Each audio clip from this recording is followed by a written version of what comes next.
Adam had a secret first wife named Lilith, who was cursed by God to be the mother of demons, threatened to be drowned beneath the sea, and had 100 of her children killed every day, all for one reason and one reason only. She wanted to be equal to Adam. Now, this has been one of my most requested videos ever, so get ready as we explore the hidden history of Lilith like you've never heard before. Lilith, the secret first wife of Adam, has been described as the mother of demons who preys on children and pregnant women and who steals the seed of men in the night. But today, she's become a powerful figure of feminism and women's empowerment. Not only are we going to discover the story of Lilith, but we're also going to see her surprising connection to Lucifer. Before we see how Lilith and Lucifer are connected, let's learn more about her story. Now, I'm sure you're all familiar with the story of Adam and Eve, the apparent first man and woman. But the Bible actually gives two accounts of creation of man and woman. See, in Genesis 1, it said that God created man and woman at the same time, which denotes equality.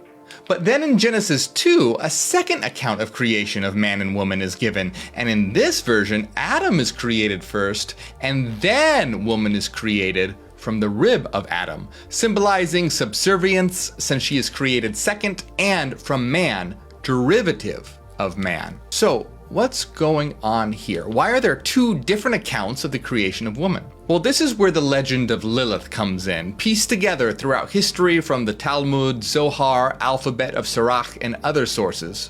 It's said that when God created man and woman at the same time, this was actually the creation of Adam and Lilith. Lilith is said to be Adam's first wife, but she refused to submit to Adam.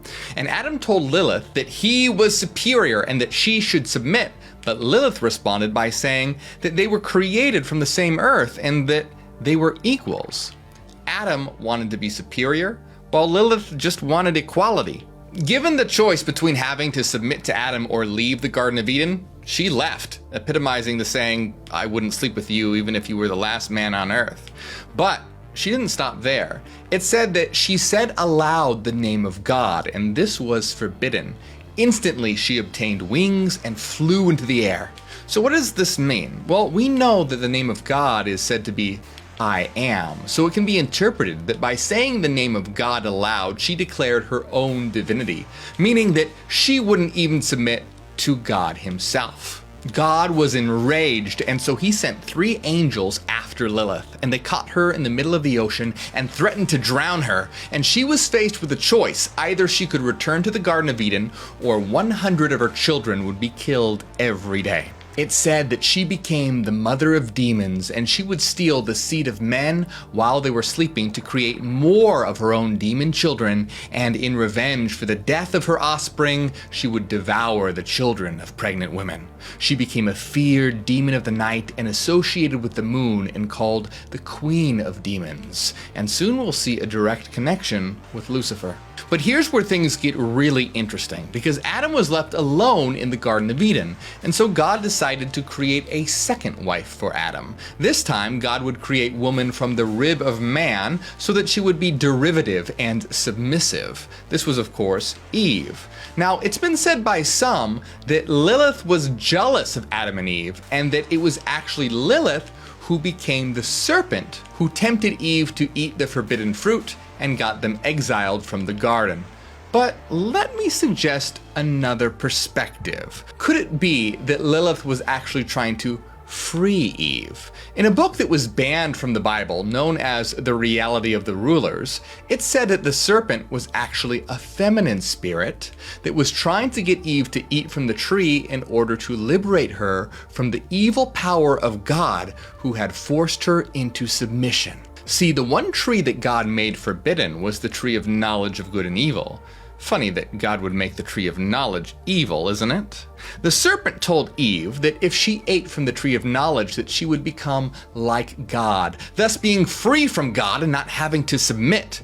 So is it possible that Lilith returned to the Garden of Eden in the form of a serpent to try and free Eve? Today, instead of an evil demon, Lilith has actually become a powerful figure in the feminist and women's empowerment movements. She's considered a symbol as the world's first feminist because she was condemned as a demon for standing up for equality, in the same way that women are condemned today for standing up to the patriarchy. A major work in feminist philosophy, The Second Sex by Simone de Beauvoir, describes how society treats women as second-class citizens, mere sidekicks to men, always on the sidelines.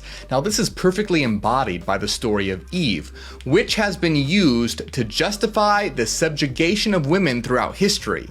In the Bible, specifically in the New Testament, it's said that women cannot have authority over men, that they must remain silent and must submit to their husbands in everything.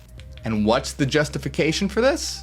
It's said that it's because Adam was formed first and Eve second, and that Eve was deceived by the serpent, but that women can make up for all this by having children. This is still taught in church to this very day, and I should know as I grew up in a strict Christian household, and it was taught to me.